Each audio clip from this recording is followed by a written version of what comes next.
কিশোরগঞ্জের ঐতিহাসিক পাগলা মসজিদে এবার রেকর্ড 7,78,67,537 টাকা পাওয়া গেছে, যা অতীতের সব রেকর্ড ভেঙে নতুন রেকর্ড সৃষ্টি হয়েছে। 220 জনের একটি দল দীর্ঘ 18.5 ঘন্টায় এ টাকা গণনার কাজে অংশগ্রহণ করে।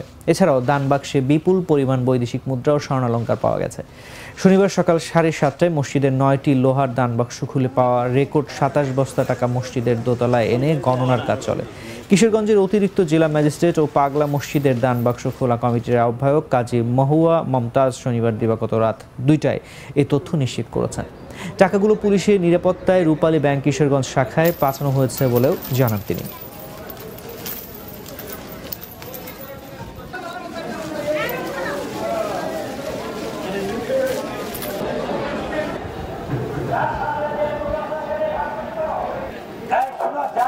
এখানে আপনার ডে বাই ডে মানুষের সংখ্যা বৃদ্ধি পাইতেছে, এরকম দান মানতের সংখ্যা বৃদ্ধি পাইতেছে।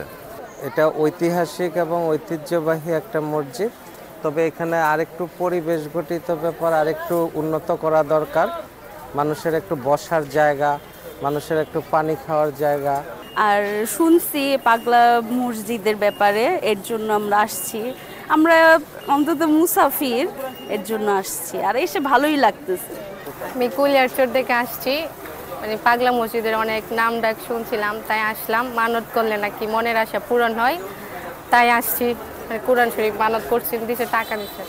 আমি নেত্রকোনা দেখে আসছি। আমার নাম তৃপ্তি দত্ত। আমার এই পাগলা মসজিদে আমার মানত ছিল। আমার এক দিদি অসুস্থ ছিল, এখন সে ভালো। কিশোরগঞ্জ জেলার একটি ঐতিহ্যবাহী পুরনো মসজিদ, ধর্ম বর্ণ সকল মানুষের নিকটে একটি পবিত্র এবং পুণ্যময় স্থান হিসেবে এটা বিবেচিত হয়ে আসছে।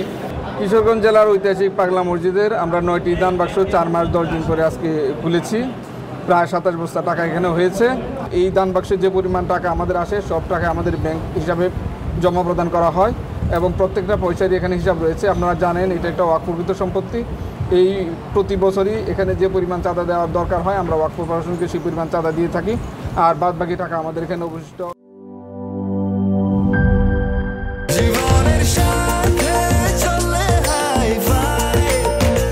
স্বাস্থ্যকর অল টাইম ফ্যামিলি কেক, সব সময় অল টাইম হেলদি লাইফ।